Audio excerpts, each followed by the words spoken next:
Qardaşım hardasan? Evdəyim qaqa. Boşluqdumu? Hə, boşluqdur qaqa. Gəl bir dənə çay çək bizdə. Yaxşı, gəlirəm qaqa.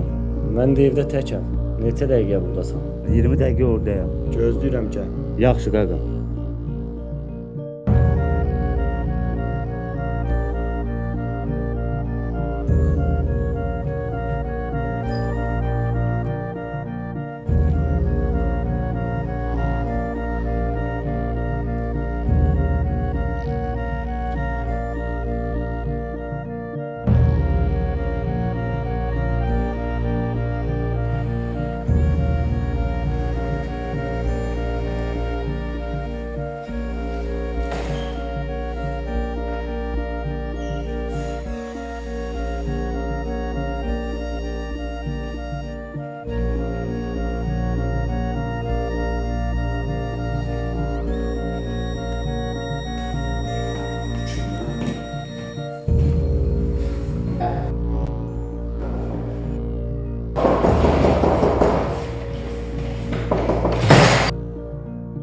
Nəfəsən qaqa?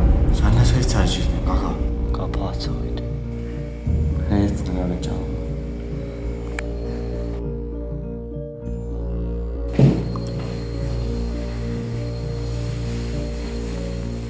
Sən isə 2 dəqiqə otur, mən də çay qoyum gəlim. Heç.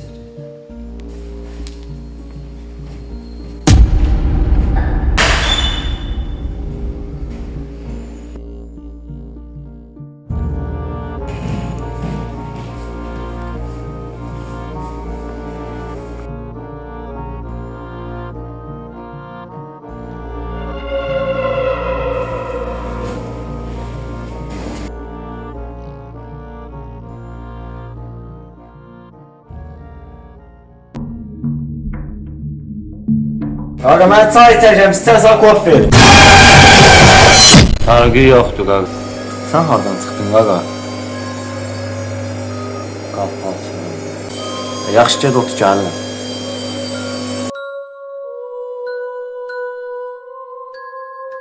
Uşaq çox qəribə oldu, verir ya, Allah yaman.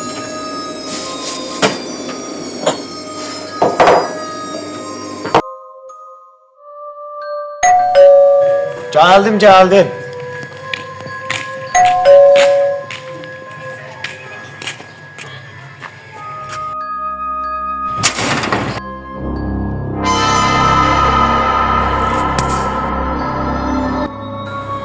Hardan çıxdın? Sən heç orada döydün? Sən məzələnsən deyəsən. Sən orada döydün? Dərs, amma indi gəl. Sən orada döydün indi? Sən Hətta çay qoyurdun. Yoxsa?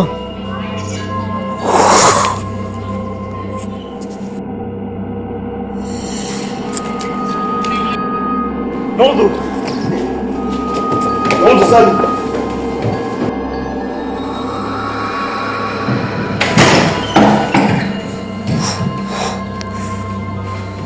Nə oldu qardaşım? Nə oldu? Abi sen indi buradaydın. Sən indi buradaydın. Seriozno. Sən buradaydın indi. Məzələnsən sən.